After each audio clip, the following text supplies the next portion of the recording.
नमस्कार दोस्तों, स्वागत है आपका मेरे चैनल पर। मेरा नाम है संजय। कोरोना वायरस, आर्थिक मंदी, अम्फान तूफान, भूकंप और अब ये टिड्डियों का हमला। एक मुसीबत खत्म नहीं हो रही तो दूसरी सामने से आके दरवाजा खटखटा रही है। क्या है ये टिड्डियाँ? क्यों ये हम पर हमला कर रही हैं? तो दोस्तों, अगर आपने अभी तक चैनल सब्सक्राइब नहीं किया है तो सब्सक्राइब वाला लाल बटन जाके दबाएं और साथ में बने बेल आइकन को भी प्रेस करें। दोस्तों, यहाँ पर कुछ लोगों का मानना है कि ये टिड्डियाँ जो हैं पाकिस्तान से आ रही हैं, इन्हें पाकिस्तान द्वारा भेजा जा रहा है। पाकिस्तान ने इन टिड्डियों को आतंकवादी बना के भेजा हुआ है। इसका जो हमला है वो पाकिस्तान द्वारा कराया जा रहा है। तो ये देखिए ये वीडियो। ऐसे कमजोर और कायर पाकिस्तान से पूछता है सारा भारत दोस्तों कि क्या आतंकियों के बाद भारत में टिड्डियों वाली साजिश कर रहा है पाकिस्तान? तो पाकिस्तान अब टिड्डियों को आतंकी बनाकर भारत भेज रहा है। और क्या पाकिस्तान से लड़ने के लिए फौज नहीं, टिड्डियों के सहारे है पाकिस्तान? ये सवाल सिर्फ मैं नहीं, आज पूछता है सारा भारत। मतलब कोई इनसे पूछे कि ये टिड्डियां काम कैसे करती हैं? क्या इन पर कोई रिमोट कंट्रोल द्वारा कंट्रोल किया जा रहा है? मतलब कुछ भी दिखाओगे जनता को और जनता मान लेगी। इन्हें ऐसा लगता है कि ये कुछ भी बकवास करेंगे और जनता उसे सच मान लेगी। क्या जनता में खुद का दिमाग नहीं है?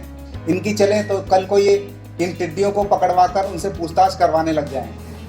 ये लोग कर लो पूछताछ। एक टिड्डा पकड़ा गया है, क्या पता पाकिस्तान का सच उगल दे। तो दोस्तों, आइए जानते हैं इसके पीछे का सच क्या है, टिड्डियों के हमले के बारे में, कि क्या है इससे बचने के उपाय और ये आई कहां से हैं। ये टिड्डियां ग्रास हॉपर और क्रिकेट, इन दोनों का विकसित रूप है। ये टिड्डियां जो है बिल्कुल शांत होती हैं। मौसम बदलने के अनुसार ही इनमें बदलाव होता है।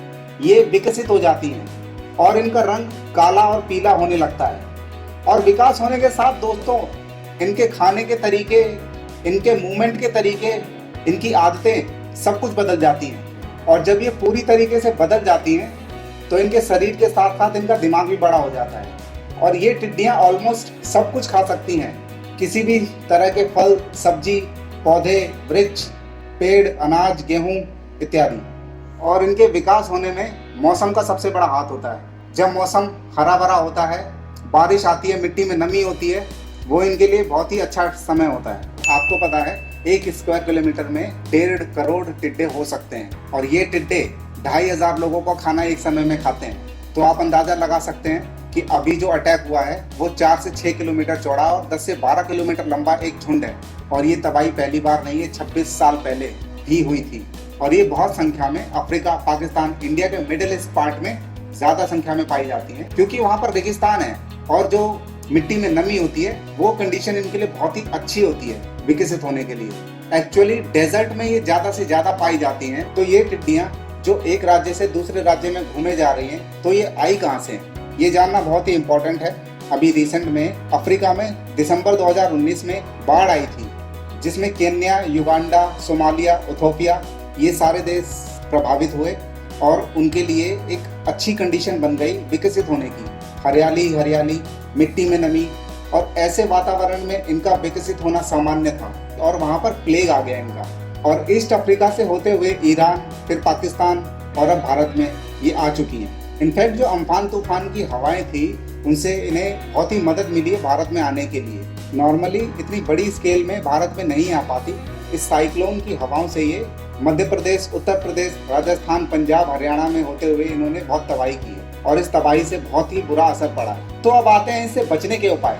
दोस्तों, इससे बचने के लिए पेस्टिसाइड, इंसेक्टिसाइड का छिड़काव किया जा सकता है, लेकिन बहुत ज़्यादा मात्रा में इनका छिड़काव बहुत ही हार्मफुल होगा, क्योंकि खाने की चीज़ों पर भी इंसानों के लिए टॉक्सिक का काम कर सकती है। अगर ज़्यादा मात्रा में इनका छिड़काव किया गया तो खाने पीने की चीज़ों पे भी इनका प्रभाव पड़ सकता है। एक तरकीब ये है कि बहुत ज़्यादा नॉइज़ पोल्यूशन करके, डीजे बजा के, गाने बजा के, बहुत तेज़ साउंड बजा के इनको भगाया जा सकता है।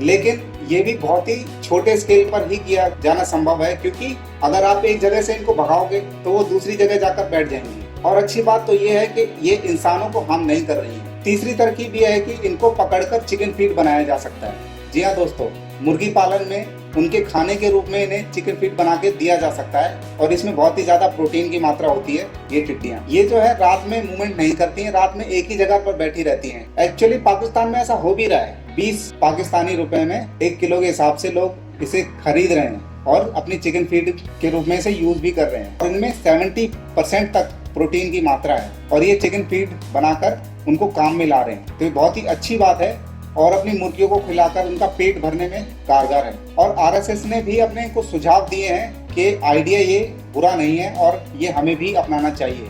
कहीं से कुछ सीखने को मिल रहा है तो जरूरी नहीं कि ये बुरी बात है। जी हाँ, इसमें कोई एंटी नेशनल वाली बात नहीं है।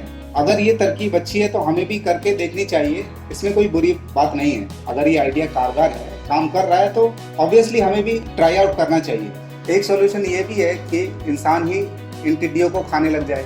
मिडल ईस्ट, अफ्रीका में लोग इन्हें खाते भी हैं। कई सारे होटल रेस्टोरेंट्स में डिशेस भी बनाई जाती हैं इनकी, क्योंकि ये जो टिड्डियां हैं सारी की सारी फसलें चट कर गई थी तो लोगों के पास कुछ खाने के लिए नहीं था वहां पर, तो उन्होंने इन्हें ही खाना शुरू कर दिया था। तो लोगों के पास कोई ऑप्शन नहीं था कि उनको खाने के लिए कुछ मिले। तो कई सारे होटल रेस्टोरेंट्स में ये अभी भी खाने के लिए एक अच्छी डिश है और वहाँ पर पाई जाती है। लेकिन कितना खाएगा इंसान, मतलब इनकी तादाद इतनी ज्यादा है कि खा के इन्हें खत्म नहीं किया जा सकता। तो जो बाकी मैंने सॉल्यूशंस बताए हैं उन पर ज्यादा फोकस किया जा सकता है। तो फ्रेंड्स, कैसी लगी आपको मेरी ये वीडियो, कमेंट्स करके जरूर बताएं।